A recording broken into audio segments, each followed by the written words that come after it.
ఓం శ్రీ కృష్ణ పరబ్రహ్మణే నమః. శ్రీ గురుభ్యో నమః. శ్రీమాత్రే నమః. శ్రీ గణేశాయ నమః.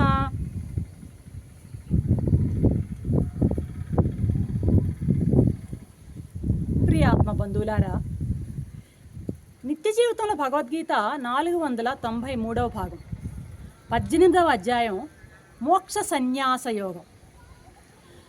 కర్తృత్వాభిమానం ఎందుకు ఉండకూడదో, కర్మ జరిగేందుకు ఏవేవి కారణాలో భగవానుడు వివరిస్తున్నాడు 13వ శ్లోకంలో.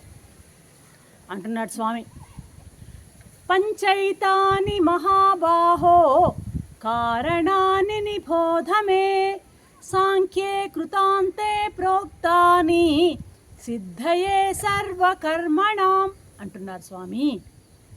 మహాబాహువులు కలిగినటువంటి ఓ అర్జున, ఏ కర్మ అయినా సరే నెరవేరాలంటే 5 కారణాలు ఉండాలి. ఏ కర్మ జరగడానికైనా, కర్మ అది ఎటువంటి కర్మ అయినా సరే పని జరగాలంటే 5 కారణాలు ఉండాలట అని ఎవరు చెప్తున్నారు అంటే సాంఖ్యశాస్త్రం నిశ్చయించి చెప్పింది అంటున్నారు స్వామి. సాంఖ్యే కృతాంతే, సాంఖ్యశాస్త్రము నిశ్చయించి చెప్పింది అని చెప్తున్నారు స్వామి. వాటి అదేంటో దాన్ని వివరిస్తాను వినవయ్యా. కర్మవీర గురునందన, కృతం అంటే కర్మకాండ. కృతం అంటే ఏంటి? కృతం. కృతాంతే, కృతం అంటే కర్మకాండ. కర్మలను నిర్మూలన చేస్తుంది కాబట్టి ఆత్మజ్ఞానాన్ని కృతాంతం అంటారన్నమాట. కృతం అంటే కర్మకాండ. ఆ కర్మకాండని పూర్తిగా నిర్మూలనం చేస్తుంది కాబట్టి ఆత్మజ్ఞానానికి ఏమని పేరంటే కృతాంతం. కృతంను అంతం చేస్తుంది, కృతాంతం అంటారు. కృతాంతం అంటే ఏమిటి? ఇక్కడ ఆత్మజ్ఞానం అని అర్థం అన్నమాట. సాంఖ్యం అంటే కూడా ఆత్మజ్ఞానం అనే అర్థం అన్నమాట. సాంఖ్యం, సాంఖ్యశాస్త్రం, సాంఖ్యం వింటూ ఉంటాం పదే పదే మనం గీతలో. సాంఖ్యం అంటే కూడాను ఆత్మజ్ఞానం అని. వేదవ్యాసులు దీనికి సాంఖ్యం అనే పదానికి నిర్వచనం ఏమిస్తారంటే, శుద్ధాత్మ తత్వ విజ్ఞానం సాంఖ్యమిత్యభిధీయతే. శుద్ధాత్మ తత్వ విజ్ఞానం సాంఖ్యమిత్యభిధీయతే అన్నది డెఫినిషన్ అన్నమాట. దేనికి? సాంఖ్యం అనేటువంటి పదాన్ని వేదవ్యాసులు ఇచ్చినటువంటి డెఫినేషన్ అన్నమాట. అంటే మనకేమర్థం కావాలి? సాంఖ్యం అంటే పరిశుద్ధమైనటువంటి ఆత్మజ్ఞానం. పరిశుద్ధమైనటువంటి ఆత్మజ్ఞానాన్నే సాంఖ్యం అంటారు.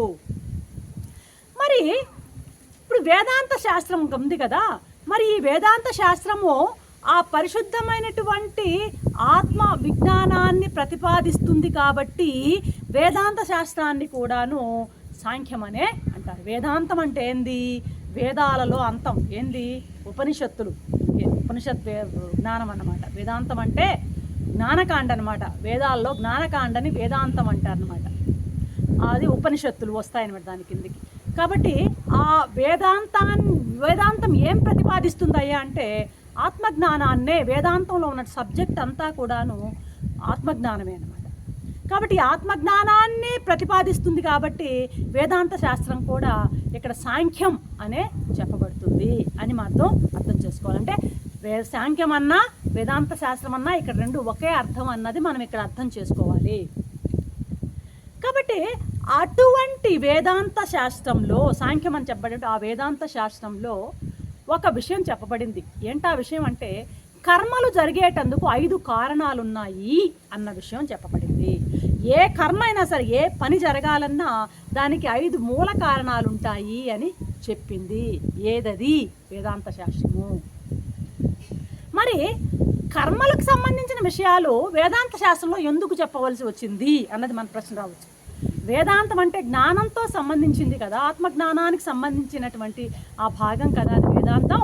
మరి ఆ ఆత్మజ్ఞానానికి సంబంధించినటువంటి ఆ జ్ఞాన కాండలో మరి ఈ కర్మల గురించి ఎందుకు చెప్పాల్సి వచ్చింది అంటే అక్కడ అసలు విషయం ఏంటంటే ఆత్మకు కర్మతో ఎట్టి సంబంధం లేదు అని చెప్పేటందుకే. ఆత్మకు కర్మతో ఎట్టి సంబంధం లేదు అని తెలిపేందుకోసమే ఇక్కడ కర్మకు సంబంధించిన విషయాలు వేదాంత శాస్త్రంలో చెప్పబడ్డాయన్నమాట.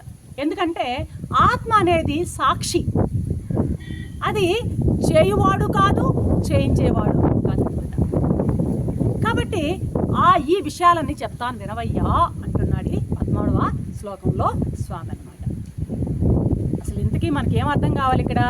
కృత ప్లస్ అంతే కృతాంతే, కృతాంతే సాంఖ్యే అంటే కర్మకాండ యొక్క అంతాన్ని బోధించేటువంటి వేదాంత శాస్త్రము అని అర్థం అన్నమాట. అర్థమైందా? ఓకే. వేదాంతంలో ఆత్మస్వరూపాన్ని చెప్పేటప్పుడు అది ప్రకృతికి అతీతమైందని, సమస్త కర్మలు కూడాను ప్రకృతి చేతనే జరుగుతున్నాయని, ఆత్మ కేవలం సాక్షి మాత్రంగానే ఉంటుందని అక్కడ చెప్పబడింది ఆ వేదాంత శాస్త్రంలో. అంతే కదా, కేవలం ఆత్మ సాక్షి రూపంలోనే ఉంటుంది. జరిగే కర్మలన్నీ కూడాను ప్రకృతే చేస్తుంది. ప్రకృతి అంటే ఏంది? ఆత్మ జ్ఞానం అన్నది ఆత్మ అయితే ఆత్మకు అన్యంగా ఉన్న ప్రతిదీ ప్రకృతే అన్నమాట. ఎక్కడి నుంచి?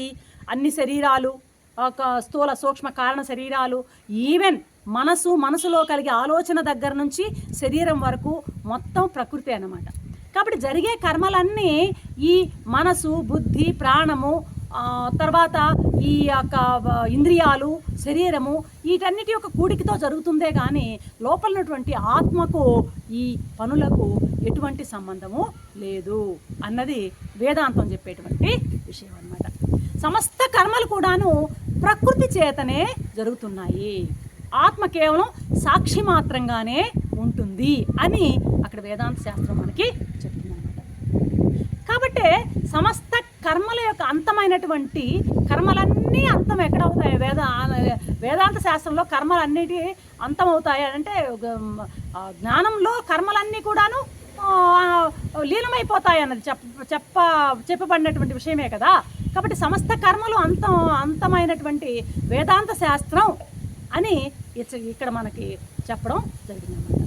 ఇంకా మన భగవద్గీతలో స్వామి చెప్పున్నాడు, సర్వం కర్మాఖిలం పార్థ జ్ఞానే పరిసమాప్యతే అని కూడా చెప్పాడు.